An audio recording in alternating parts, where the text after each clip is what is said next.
Hello, I am Mr. Beat, and I'm live here from my basement, and I'm going to look at these possible Supreme Court nominees that the Trump administration is currently looking at. And so we're going to have some fun with this.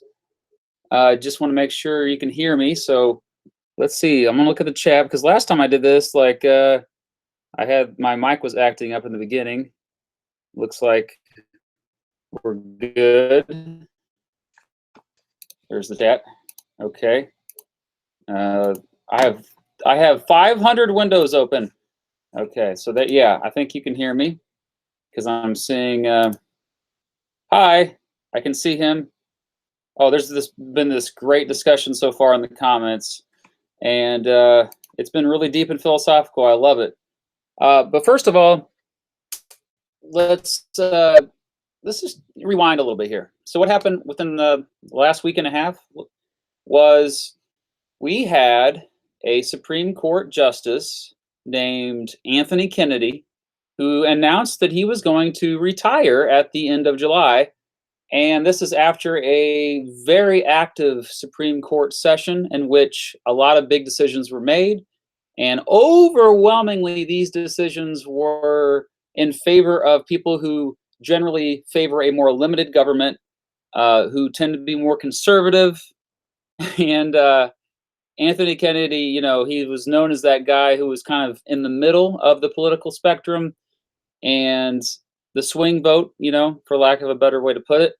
And he definitely swang conservative this last session overwhelmingly. So it was a big disappointment for many who lean left. But after doing that, he's like, okay, I'm out of here, which, as you know, it gives the president the power to nominate somebody new who's probably going to be conservative, who's probably going to cater to the people who voted for President Trump in 2016. Remember, a big reason why people vote for president every 4 years is they are literally picking the Supreme Court justices. These 9 people on the court, the Supreme Court, who have the power to really kind of shape the political direction of the country. They never used to have this power in the early days of the country, but today they do have a lot of power. And I actually, when Justice Kennedy announced he was retiring, I said the second most powerful person in the United States just announced he's going to retire. And I wasn't joking. I think he still is the second most powerful person in the United States. His replacement, I don't know if that's going to be the case because it's need to be somebody who's fairly conservative. I mean, everything is looking to shape up that way. I would be absolutely shocked if it was somebody who was not both socially and fiscally conservative. But another thing to point out is a lot of times when people vote every 4 years for president, they are, regardless of who is representing the political party. That's why a lot of people were surprised about Trump winning even the nomination. A lot of people are voting for specific issues, and there's 2 issues that are wedge issues that have divided this country for decades, and that's abortion and immigration. And these 2 issues are really what people voted on. Millions of Americans voted on in November of 2016. And so they have been very happy because, of course, they first got Gorsuch, and now they get another pick. So we're going to take a look at that. I ran a poll on Twitter to kind of see what people predicted would be the nominee that Trump would announce he's going to pick. By the way, Trump is going to be announcing this pick tomorrow night, so that's why I'm doing this live stream now. Let's go ahead and take a look at my millions of windows that I have open right now. Okay, geez, that's a lot of windows. Okay, so I have iMovie open too. I should really probably shut that down. And PowerPoint. Yeah, no wonder it's probably bogging down. All right. We'll share this screen here. Okay, Twitter. First of all, I'm going to shut down iMovie. I usually don't use iMovie. I usually use Final Cut Pro, by the way, but I was using it for a secret channel that I will not tell you about. Okay, so as you can see here, it looks like the majority of my Twitter votes, it was only 23, like lame, but 57% said Amy Coney Barrett, and then tied for second was Brett Kavanaugh and Mike Lee. And then Raymond Kethledge got 0. All right. So let's look over at the, oh, not that. That's not the one. I want to go to Vegas. Odds. Yeah. So there's a website called predictit.org. And that is basically those are people gambling on who they think is going to be the nominee that Trump picks. And currently, it appears that Amy Coney Barrett is in the lead. Brett Kavanaugh is second, just kind of like on Twitter. Mike Lee does not even show up on this for top 5. Thomas Hardiman is 3. We're definitely going to talk about him. Raymond Kethledge 4, and Amul Thapar is 5. Mike Lee is 6. Merrick Garland, which you never know, number 7. And then after that, we won't get into too much details here. We don't have that much time. By the way, I'm going to be taking your questions here at the end of this, but so I want to also look at the 25 names here that were announced as far as possibilities. Now, of course, President Trump has not met with all of these candidates. He's only met with, like, I think 5 or so, maybe 6. But we have, as the aforementioned, Amy Coney Barrett of Indiana, U.S. Court of Appeals for the 7th Circuit, Keith Blackwell of Georgia. I'm not going to read all this here, but Charles Kennedy, Steve Colleton, Allison Eade, I don't know how to pronounce all these names, Britt Grant, Raymond Grunder of Missouri, Thomas Hardiman, he's from Pennsylvania, Brett Kavanaugh's from Maryland, and he's very experienced. We'll get into more about him here in a moment. Raymond Kethledge of Michigan, also getting to him. He's very experienced as well. You know, you got a lot of nominees here who are at the appellate courts. We have Joan Larson of Michigan, Mike Lee, who's a senator. That's right. And in fact, he has never been a judge. His brother, Thomas Lee of Utah, is a judge currently on the Supreme Court of Utah. And we have Edward Mansfield, Federico Moreno, Kevin Newsom, William Pryor, Margaret Ryan, David Strauss, Diane Sykes, Amul Thapar, who I mentioned earlier, he is in Kentucky, Timothy Timkovich, Robert Young, Don Willett, and Patrick Wyrick. Before I go forward, I want to look at the comments, and if you can maybe let me just see if you've if I see any in the comments here that anybody who has announced anybody that wasn't on that list of 25. Janine Ferris Pirro, is she on the Janine Pirro? Isn't she like the TV personality? Yeah, she's not on this list. Okay, that's all right. I had somebody say Judge Dredd on Twitter. That was cute. Let's see if there's any other announcements on Twitter. No, okay. Let's go back to the 25 here. I mean, a lot of people I haven't heard of. Obviously, I had heard of Mike Lee. He is probably the most well-known name of any of these people before the last couple weeks, I would say, and Merrick Garland. But Merrick Garland wasn't even on this list. He was on the Vegas list, if you remember. Again, number 7. Craziness. Okay. So, all right. Donald Trump Jr., Judge McNutt. Okay, Darth, behave yourself. Ben Shapiro. Ooh, that'd be interesting. Rudy Giuliani. That's right. Yeah. Shout out to E Pluribus Unum. Mike Judge. Mike Judge. Yes, Mike Judge. Steven Crowder or Ben Shapiro.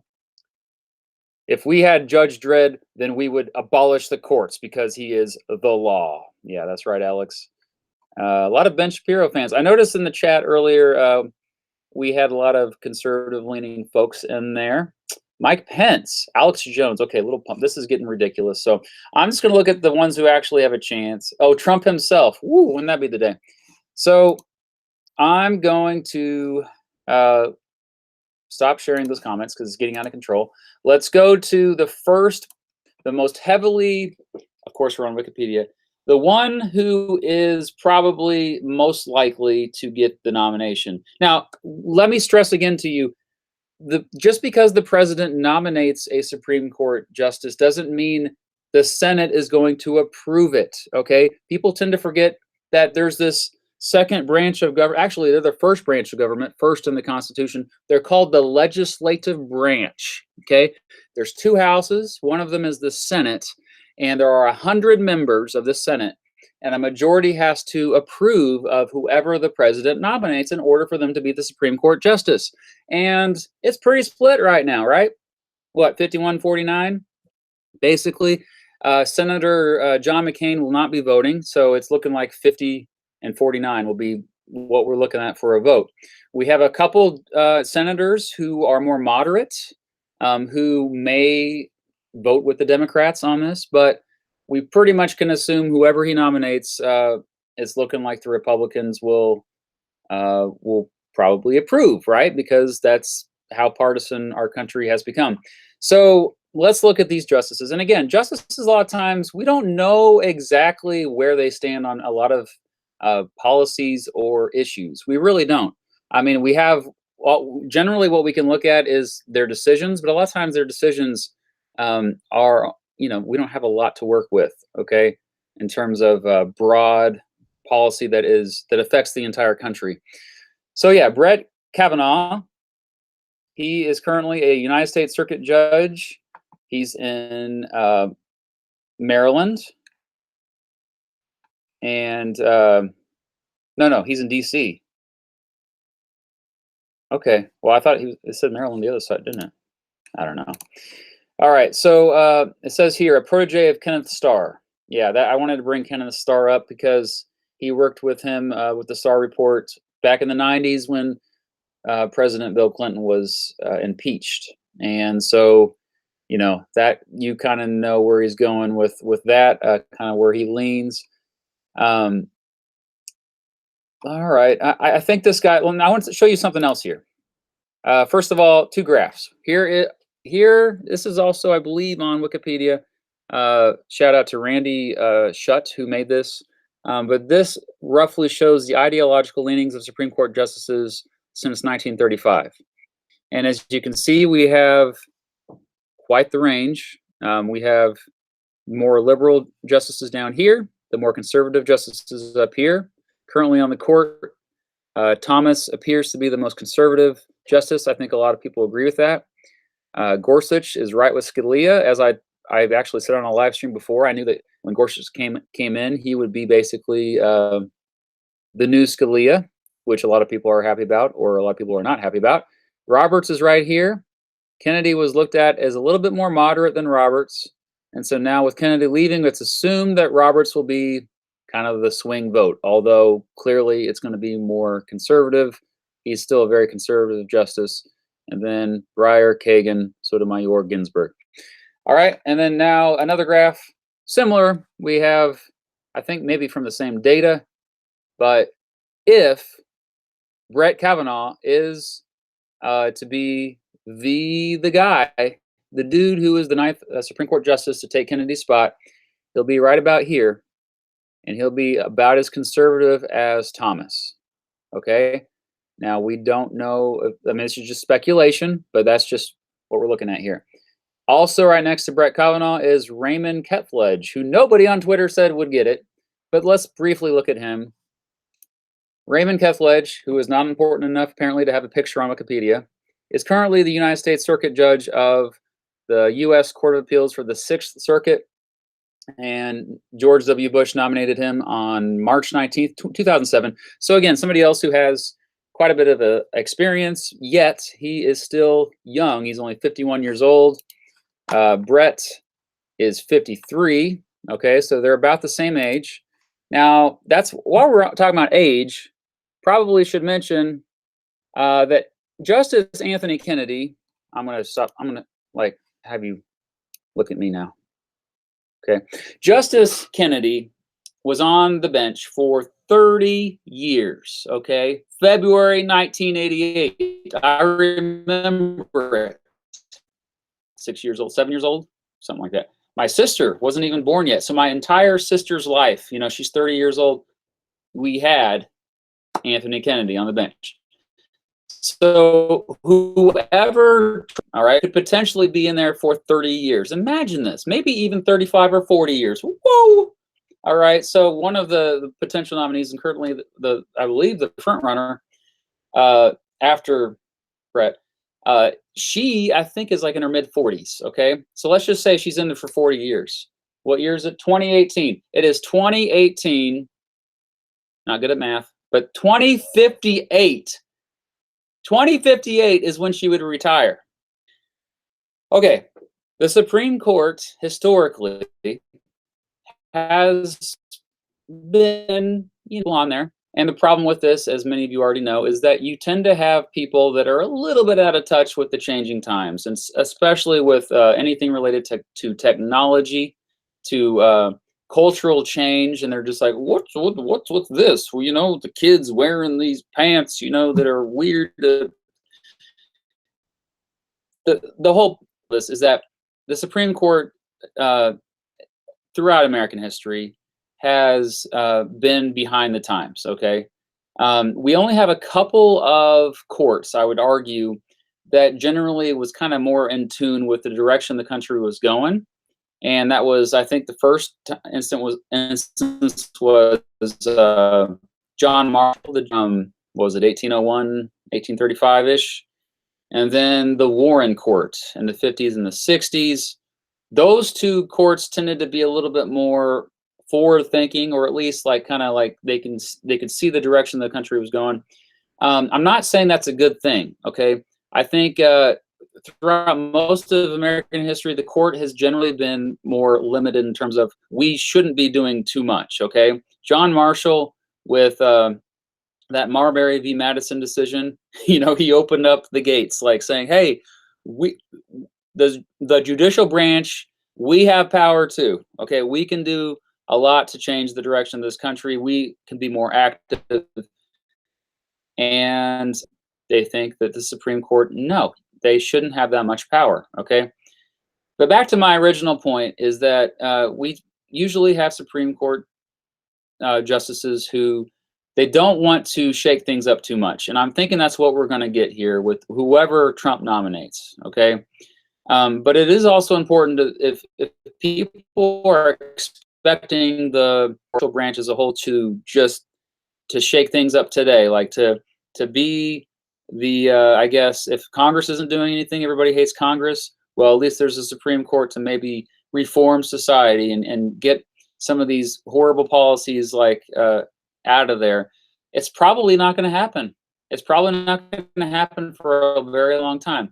I'm saying that to scare people who lean to the left. Okay, I'm just saying that there's other ways to reform society, and so maybe the pendulum will swing back to the legislative branch. Okay, because if you look at the last, really 50, 60 years, it was only mostly the Warren Court that had all these groundbreaking decisions, I think, in terms, especially the Bill of Rights, obviously Brown v. Board, a ton of cases there.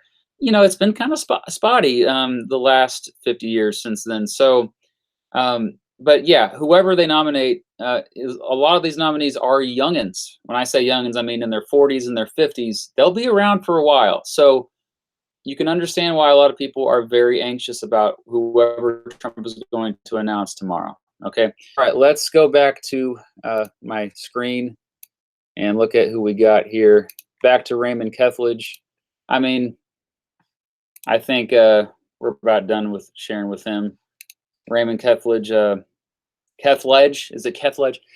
He seems like a pretty boring guy, but I think he's very conservative. That would be back to this graph, this one. He would be right there with Thomas. Okay. Now, Amy Coney Barrett's score is yet to be released. We do not know exactly. She has not really been a judge that long. We don't know where she is on a lot of issues. Okay, so let's look at Amy Coney Barrett. Okay, she Again, she doesn't even have a Wikipedia picture, but she is a relative unknown, other than we do know that she is Catholic and that she is against Roe v. Wade. Okay? She has not hidden that. Okay? Um, so I think, I mean, now I don't know the exact words that she said, so I don't want to like put too many words into her mouth here, or maybe oversimplify her position. But I do know she's also somebody who tends to seem like she's more of a social conservative. Okay. Now, I think the reason why a lot of people think that Trump is going to pick her is because she's a female, and this is one of those things where you want to have a diversity on the court, and maybe Trump is thinking that's the way to go, especially if you're going to be possibly looking at Roe v. Wade again, which whoever is in there, that this could be it for those who have for decades wanted to overturn Roe v. Wade. Okay, and back to this chart here. Thomas Hardiman. Thomas Hardiman is more moderate, I would say, than Roberts based on this, and he's one that is also in the front. He's in the top 4, probably, at least, maybe top 5. He was a finalist in 2017 to take Scalia's place after Scalia died. By the way, Scalia, remember, he died, if you remember, it was in 2016. And it was many months before the election, but the Congress, Mitch McConnell specifically, said, nope, we got to wait until after the election and before we get somebody else. And so it would have been Merrick Garland, who was fairly moderate as well, honestly. But they decided to, nope, they held off. The Republican majority held off. And then after Trump took over, he got Gorsuch. But Hardiman was a finalist right there with Gorsuch. And so, he's again right there. He has a lot of experience. He is in Pennsylvania. Used to be a district judge, now a circuit judge. All right, and then we've got we've got Mike Lee. I don't think I pulled him up. Mike Lee. Well, I know a lot about Mike Lee. So Mike Lee is the senator from Utah, and he tends to be somebody who is a constitutionalist who is actually fairly libertarian on many issues. He has voted several times to limit the budget, especially even military budget. He's been outspoken for civil liberties and stuff like that. He, again, his brother is a Supreme member of the Utah over his family, and he knows it well. He's never been a judge himself, though. He was very critical of President Trump. Well, I should say candidate Trump when he was running for president in 2016. Mike Lee did not support him. That's why I'm thinking it's probably going to come back and bite him in the butt. But Mike Lee, he's pretty solid. Like, I think, and in some ways, I think people that lean to the left wouldn't be so worried if Mike Lee got in there, because he's somebody that could appeal to them on civil liberties issues, and basically, I think privacy in particular, he'd be their guy to kind of go with that. And Gorsuch has kind of been like that with privacy as well. Got to look at who he is more of an unknown, but he's in there. Of course, I hadn't heard of him. So we'll look at him now. We've got Amol Thapar, and he is well, is he the youngest? Well, how old is he, man? 40. Okay, 49. So he's not the youngest, but he's another youngin. Look at that. He doesn't even have a beard. Okay, but he is the circuit judge of the U.S. Court of Appeals for the 6th Circuit, a former district judge. He's in Kentucky, okay? And I have no idea where he leans politically. If you want to say in the comments if you know more about this guy, let me know, okay? But I was surprised to see him right there, because he is number 5 on this list, ahead of Mike Lee. All right. And so I don't think I mean, those are the main candidates we're looking at when Trump announces it tomorrow night. As far as this last Supreme Court session, before I take your questions, Gil v. Whitford. That was, of course, decided on June 18th. I had that live stream before, and I was really looking forward to this decision. And it basically was a punt. It was, okay, we don't have the authority to really not authority, but we don't have enough evidence to move forward with this decision because they couldn't figure out on, well, let me just read what it says exactly. I want to make sure I get this right. The plaintiffs had not demonstrated standing for the case and demonstration of harm. So that basically means, it was hard to quantify exactly how partisan gerrymandering had negatively affected citizens in a way that was unconstitutional, and they wanted more evidence. They needed a better solution. That was what they struggled with the most. Okay, what's the solution to this? Okay, assuming that gerrymandering is undemocratic, which I think most of us do assume that. But so yeah, that was a disappointment. A lot of these decisions were a disappointment for me, honestly. Because I felt like there was a lot of potential to kind of reform a lot of parts of society, but they didn't do it. All right, so I'm done, babbling here. I want to get to see what you're saying here. As far as the next Supreme Court case that I'm working on, it is, and I also pulled Twitter on this one. It's Korematsu v. United States. Fred Korematsu, of course, the Japanese American who had fought being sent to one of the internment camps during World War II. Well, my phone is just locked up. That's great. Let's go ahead. Let's look at what you guys are saying here on the. All right. So, all right. There's a lot of comments I missed. I'm going to start from the top. And I'm going to go backwards here. Why'd you delete? Don't delete it if they ask me what my political party is. Okay. Especially if you get if they're apparently they can pay me money. They can pay me. Is that the super chat thing? Yeah, I guess I could do the super chat thing. I don't even know how that works. Okay, but if they're doing the super chat, moderators let me know here because they get dibs on getting their questions answered. I don't see any other super chat ones. Don't delete the super chat. Oh, and shout out to Tiger Star for joining Emperor Tiger Star, the legend. I got a celebrity in here. I got also Knowing Better, another celebrity in the house. Okay. Well, let's start off here with Julio Torres says we're doomed. Oh, I'm more optimistic. It's not going to be fine. What's your stance on what happened? Yeah, I think they should have given him a chance. And I think Obama was trying he was trying to compromise because he really was a centrist justice. I think he would have been pretty kind of the new swing vote, I guess, more similar to Kennedy than Ginsburg, So I think they should have given him a chance. Mr. Beat for Judge, yeah. Maybe after I complete my 1000th episode of Supreme Court Briefs. I only have 3 right now.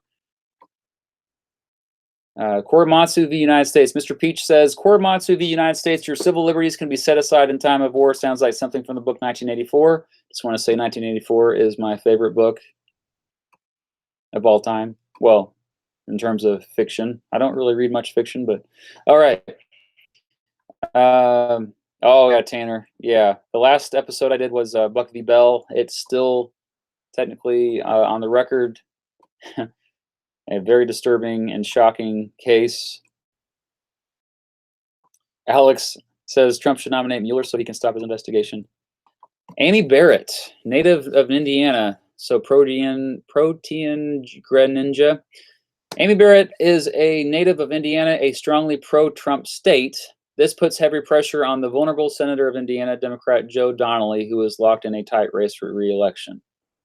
Interesting. Yeah, see, a lot of mix is political. Like same thing with Mike Lee. You take Mike Lee away as a senator in Utah, who who knows for 100% sure you're going to get somebody in there to take his place that's has the same values, that supports Trump, that's even like a Republican. Is a Republican going to win? Because look what happened in Alabama.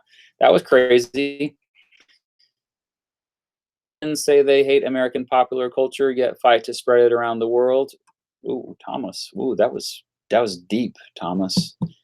You know, I think I'm just going to let you guys answer that one. Seth Gunderson said Judge Napolitano. I actually am a fan of Judge Napolitano. I mean, I know sometimes he gets a little wacky. He used to have that show on Fox News, and they took him off the air. They still have him on as guest.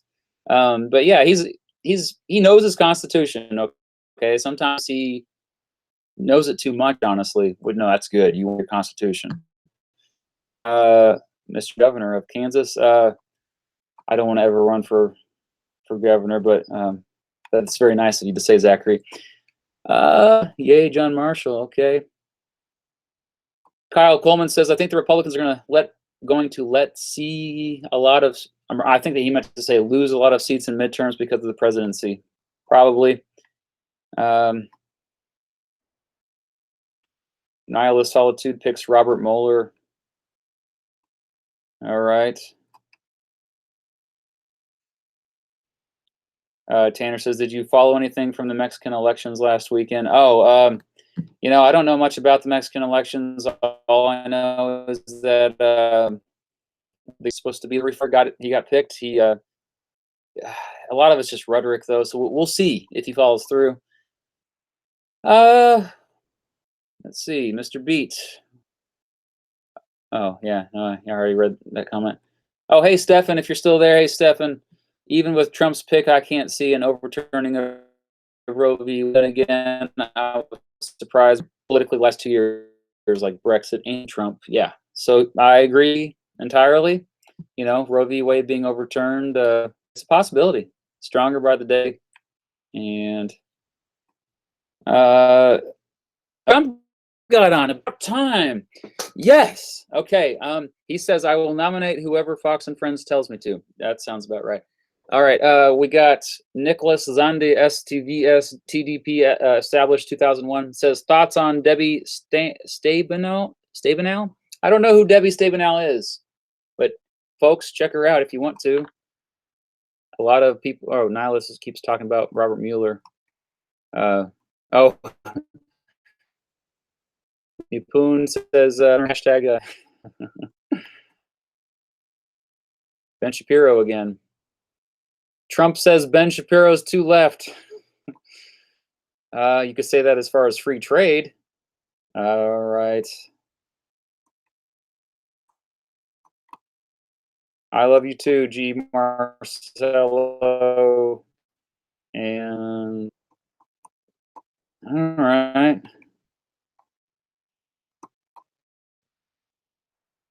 Oh, Michael Elliott got timed out a bit. Go to the newer questions here. Keep them coming. US 101, shout out to Sammy. You're not fooling anyone with those glasses. I know you got 2010 vision, son. Okay, Jameson Swartz, you said that's a good question. Do you think that Roe v. Wade should be left to the states or federal level? Great question. I tend to think it should be leave it to the states. This is such a divisive issue. You look at polls, it tends to be 50-50, maybe 55-45 at most, okay, one way or the other. So when you have an issue like this, I think it's best to leave it to the states. Now, a lot of people will say, well, what about people crossing state lines to do abortions and stuff like this? Well, it's going to happen, yeah. But it's a tough issue. And I just don't think it should be the most important issue in this country, though, that kind of drives everything. But that it is. A lot of people literally go to the voting booth every 2 years or 4 years. They literally vote whoever is pro-life. Even people vote whoever is literally pro-choice. And if you had a Democrat that was pro-choice ran for president, they would kick butt. They would kick butt. They could be for healthcare for all. They'd kick butt if all they said was pro-life. So that's how important that is to a lot of people. And many of my family, that is the case. Uh, all right, all right. Do you watch Tom Woods show? Occasionally I catch Tom Woods. Yeah, he's in this originally. He lives in Florida now, so but he originally was from Topeka, which is where I was born, and not too far from there now. So yeah. Uh, in your video on the 1884 election, you didn't mention Romanism and rebellion, which may have cost Blaine the election. I don't know much about that. I didn't dig. I probably 1884. But thanks for bringing that up. I'm gonna check that out. I'm Catholic and I vote sticker crew. Where at? Yeah, see, that's the thing. I'm going to reveal who I think is going to be it, by the way, here at the end of the video or the live stream. All right. Any other questions? Do you think most Republican, or if she's Republican? Ooh, not most. Some, for sure. And on several issues, she kind of, in terms of like foreign policy, I think she had a lot in common with many Republicans. So, you know, just because they have that R or D in front of their name doesn't mean you can paint them with a broad brush. So, who are your favorite content creators online? I try to catch every part of this political spectrum. Lately, I've been, thanks to knowing better, I've been watching a lot of Sean. It's just his first name, Shaun. He's pretty smart, but he clearly leans to the left. He kind of attacks a lot of alt-righters. The air conditioner, no. Okay, I'll wrap this up here soon. But as far as I try to catch everybody on all sides of like Tom Woods, I would say, you know, he's a libertarian.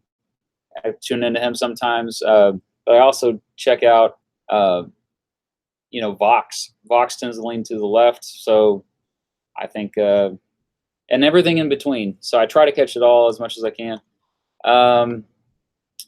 Let's see. Have you ever run for office locally? No, I have not. I would consider being a state representative, though, if I afford to do that. You have to be rich to run for political office, generally. Sad but true. Do you support Trump? I support Trump on certain issues.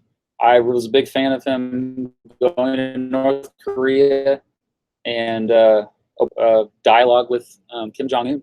What are your thoughts on Tony Butts? I don't know. Mr. Peach, I don't know who Tony Butts is, but he has a great last name. Knowing better, which justice pick would scare you the most of the realistic options? I think of all the options, I think Brett Kavanaugh probably is a little troubling to me, just because he seems like somebody who would be like a little bit too active. But most of them don't scare me too much. Here's the thing that people forget. Supreme Court justices tend to be highly intelligent human beings. They know the Constitution. Sure, they all are biased. They all have certain issues that are more important to them, slightly different values. But I have tremendous respect for the Supreme Court. I think you know, I mean, it's been a long time since I have actually, throughout American history, seen a justice who, you know, really just appeared to be like not with it, you know, where you see that all the time in Congress. You see wackos getting to Congress all the time. So all of these nominees, from what I could tell, there's none that really like keep me up at night. And I'm hoping that this will, those of you who lean to the left will take solace with that, I guess. Take solace with that? No, like, feel better about that. Okay, back to the Thomas O'Malley again says, oh, you're going on about 1884. Okay. Do you think that the Rust Belt can become competitive to the Republicans? Yes. I'm glad. Carlos, Eduardo, Aguiar. Hi, Carlos. I think the Rust Belt is extremely important, obviously since 2016. And a lot of people are, I think, a little bit confused about, okay, what's the direction going there? I think a lot of whatever happens with the economy, I think drives a lot of in that region. And so, well, I mean, really everywhere, let's be honest. But I think the Rust Belt people always forget that a lot of them supported Bernie Sanders. They just were against Hillary Clinton. A lot of them voted for Obama that actually later voted for Trump. And so to assume that they're just going to keep voting for whoever's the Republican or vote for Trump again, that's foolish. Okay. So it's, I think that is kind of a wild card. I think it will be competitive. Republicans will still have a chance, but I think there's less loyalty to political parties in that region. It seems to be, especially places like Minnesota, Michigan. I noticed that. Okay, Wisconsin. My brother right now with his wife, she's from Wisconsin. Are you and Alf Landon from the same part of Kansas? I forgot exactly where Alf Landon's from, but no. Usually doesn't disclose his party affiliation. Yeah, I usually don't because I don't really have one. Beto O'Rourke. Does he have a chance knocking off Ted Cruz in Texas? Last poll I just saw, he was 5% behind. So yes, he does have a chance. I was in Texas in March, and it seemed to be a lot of people that were really excited about O'Rourke. So anytime you have like excitement about a candidate, no matter what level, be expected for major changes to happen if the incumbent is just kind of blah. Okay. What if Thomas says, what if Kanye runs for president as a Republican? How many blacks will vote for him? He could run. Oh, I can't believe I said that. Declan Jones says, I have not seen my AP score yet, but your Supreme Court definitely helped me a lot. I'm so happy they hit you, Declan. I'm so happy. That's what this channel is really all about, is helping students learn. And I already answered that question. Keep going. Is Oklahoma a part of the South or the Great Plains? I think it fits the Great Plains more than the South culturally. Oh, I skipped 2 of your questions. E pluribus unum. Oh, I'm missing some questions. I'm sorry. Let's see here. A lot of great comments. I'm trying to read them all. Mr. Beat for Crash Course U.S. History 2. Samuel, is there going to be one? Because if there is, totally sign me up for that. I've talked to the Crash Course folks and tried to suck up to them. So maybe that will pay off. I don't know.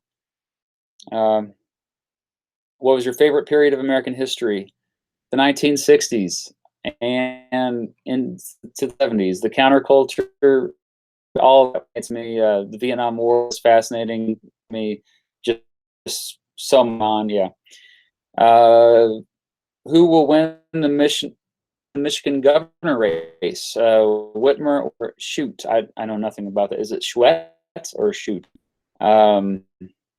Scared, man. You should take US AP classes. Is just about putting the effort in. If you're into the stuff, you're passionate about the content, then you're going to be willing to put the extra work in. Ted Cruz wasn't a Canadian. He had dual citizenship, didn't he? Georgia is obviously part of the Pacific Northwest. Yeah. Fun fact. I dare you. Okay. I dare you to sing the president's song. Which one? Woody Guthrie, Fran.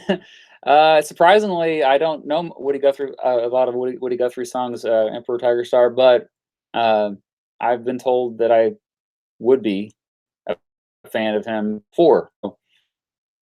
Oh, hey, Todd. What happened to Context? I used to have this podcast with Robert from Reading Through History called Context, and it we just many reasons why we stopped doing it. For one, hardly anybody listened to it. We only had like 30 to 40 listeners per episode. I'm sure we'd have more now, but still. And then also just kind of ran out of time. I had other projects that I was pursuing. Plus, I was in grad school, and so that's kind of what happened. But I'm willing to look at doing riddles. Oh, I'll put in a good word for you with Crash Course Politics too, if that actually is a thing. End of the French and Indian War to the era of good feeling. Yeah, I mean the colonial era is a lot of fun. Oh, the Animaniacs president song. Okay, I used to know when I was a kid, but I haven't heard it for decades, so I don't know. Was Andrew Jackson a bad president? The simple answer is yes and no. Uh, he's not all bad, okay? And also remember historical relativism. Just because 200 years later he looks like just the worst person ever doesn't know he was. So I don't know. I could go. I should make a video about Andrew Jackson. There should be a movie about him. And era of good feelings are the '80s. Procrastinating with Mr. Beat. Yeah, I'm sorry. I am going to wrap this up. Oh, Mike Lee. That's who Coda must think is going to be the nominee. Okay, so here is who. Of all the candidates that were listed out, I think I tend to like Mike Lee the best of those. But I don't know a lot about a lot of the 25. I just know a lot more about the top 5 or 6. Okay, last question. Last question here. Last two questions. Protean Greninja says, "Do you think Warren G. Harding, your least favorite president, was murdered?" I have no idea. But now I'm going to be going down that rabbit hole. And Todd, are you going to do the PRE Washington presidents? Never thought about that before. Thanks for putting that idea in there. There's already a song about Andrew Jackson by this guy named Matt Beat. Have you heard of it? Yes, I made it. A series on American history outside of politics, like Crash Course, but less boring. Okay. All right, I'm gonna wrap it up here, folks. Before I go, I'm going to announce who I think he's going to go with. I think that President Trump is going to be going with. I think he's going to go with Thomas Hardiman. Okay, I've been back and forth between Thomas Hardiman and Amy Coney Barrett. Now, the more I think about it, Amy Coney Barrett might sneak in there. This will be up to the final hour. I think he's actually literally as he goes to bed tonight, he's like thinking those two names in his head. The problem with Amy Coney Barrett is I think the Roe v. Wade thing, as I said earlier. So maybe that's why I'm back to Thomas. We will see tomorrow night, and this has been a lot of fun. Thank you for watching and chatting and all the great questions and listening to me ramble on and on and on. I didn't even have an outline for tonight, so this has been very rambly, and hopefully it's coherent and it makes sense to as many people as possible. Until next time, my next video on Friday is going to be about fascism. We're going to find out if I'm a fascist or not. All right. Good night, everyone.